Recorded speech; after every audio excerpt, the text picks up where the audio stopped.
Okey, bismillahirrahmanirrahim. Assalamualaikum warahmatullahi taala wabarakatuh dan selamat pagi, salam Jumaat. Allahumma salli ala sayyidina Muhammad.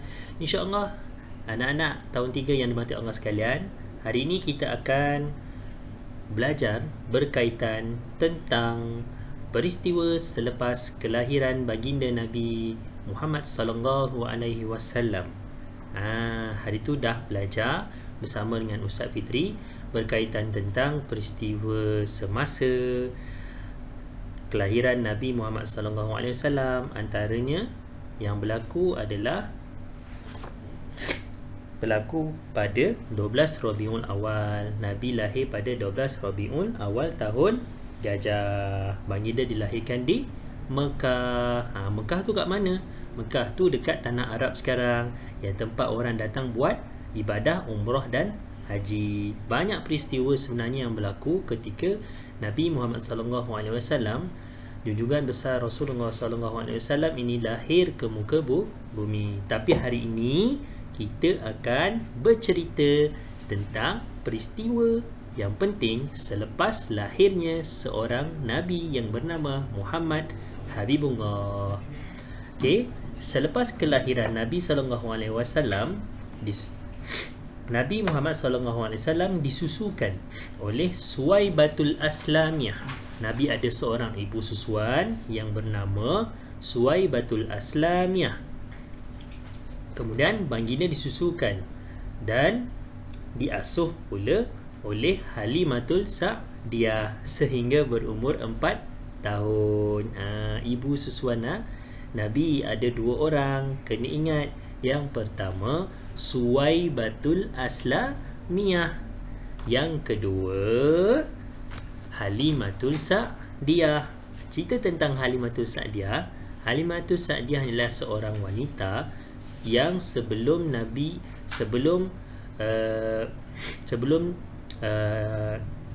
menyusukan Nabi sallallahu alaihi wasallam, dia seorang yang ada kambing yang sangat banyak, tapi kambing ni kurus, tak ada susu. Maksudnya tak boleh nak buat bisnes lah, tak boleh nak perah lah, tak boleh menghasilkan duit. Tapi selepas Halimatul Sa'diyah menyusukan Nabi, ini adalah mukjizat yang Allah Subhanahu Wa Taala beri pada Nabi Muhammad sallallahu alaihi wasallam. Kambing-kambingnya semakin gemuk, susunya banyak, tak berhenti. Itu antara kisah yang boleh kita ambil tahu. Semasa dalam jagaan Halimatul Sa'diyah, berlaku peristiwa dada Nabi sallallahu alaihi wasallam telah dibelah oleh malaikat Jibril untuk membersihkan hati baginda daripada sifat-sifat yang buruk. Ini kisah di mana ada satu masa tu Nabi sallallahu alaihi wasallam dipanggil oleh seorang lelaki, iaitu malaikat Jibril yang menyamar sebagai seorang lelaki, dan dia membelah dadanya serta mencuci hatinya dengan air Zam-Zam.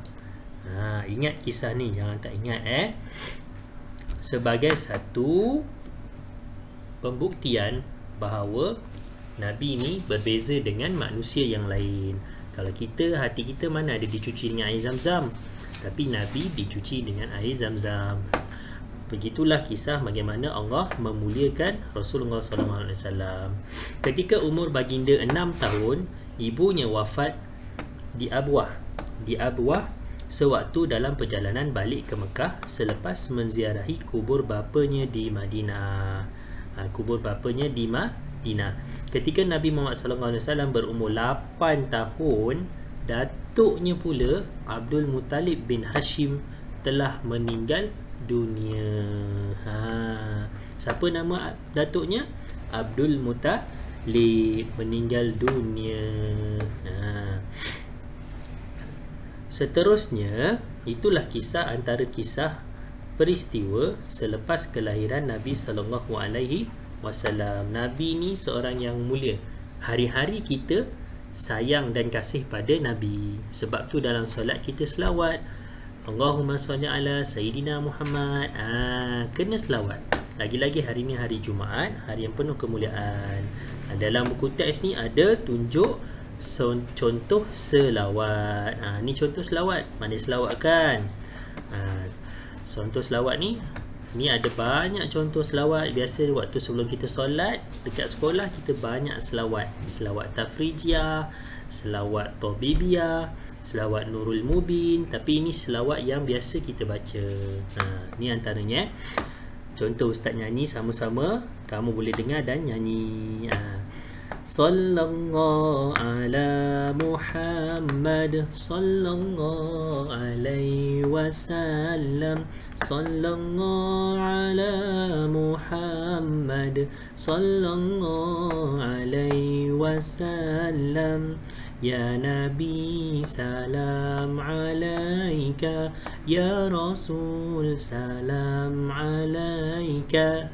Ni antara selawat yang Rasulullah sallallahu alaihi wasallam. Kita selawat kepada baginda Nabi, kita mendoakan yang baik. Apabila kita berselawat, Allah akan kembalikan balik doa ataupun selawat tersebut kepada kita sebanyak 10 kali ganjaran. Umpamanya kalau kita ni beli sesuatu, kita ni untung lah. Kalau kita nak jadi orang yang untung dan kaya dari segi pahala, banyakkan berselawat. Okey. Seterusnya muka surat sebelah, murid secara individu. Ni antara aktiviti yang kamu boleh buat. Ini surah Al-Fil. Ustaz nak kalau boleh awak baca dan hafal surah Al-Fil. Surah Al-Fil. Alam tara kaifa fa'ala rabbuka bi ashabil fil. Surah mengenai tentang tentera bergajah, pimpinan Abraha yang mati dibunuh oleh burung-burung syurga, iaitu burung ababil. Okey. Seterusnya, tahukah anda mengapa Nabi SAW digelar Al-Amin? Nabi digelar Al-Amin. Okey, last sekali kita akan ambil iktibar dalam kisah ini. Kenapa Nabi digelar Al-Amin? Gelaran Nabi Al-Amin adalah kerana Nabi seorang yang benar, amanah, malu, sopan, santun dan lemah lembut. Ada kisah di sebalik kenapa Nabi digelar Al-Amin. Kerana setiap apa yang Nabi katakan, para orang-orang Arab Quraisy ni sentiasa yakin dan percaya sebab semuanya benar belaka. Tapi dalam satu kisah yang menyebabkan Nabi digelar Al-Amin ni adalah kisah di mana selepas Mekah dilanda banjir dan waktu tu dia bina, masyarakat ketika itu dia bina balik Kaabah. Cuma waktu nak bina tu, akhir sekali nak letakkan batu Hajarul Aswad. Tahu batu Hajarul Aswad? Batu syurga yang diletakkan di Kaabah tersebut, yang orang duk cium tu. Yang tengok dalam TV, tengok dalam YouTube kan, semua orang yang keliling atau tawaf Kaabah tu nak cium, nak pegang, nak sentuh, ambil berkat batu Hajarul Aswad.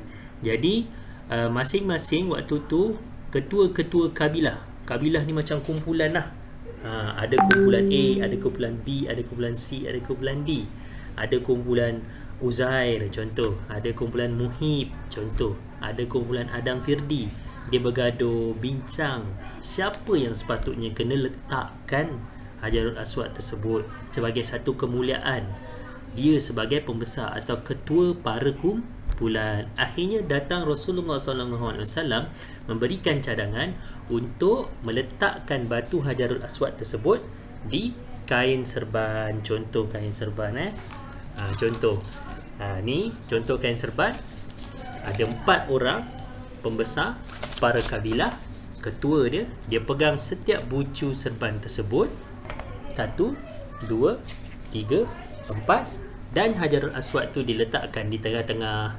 Maka diangkat, 4 orang tadi diangkat dan dia bawa ke Kaabah dan diletakkan semula di Kaabah.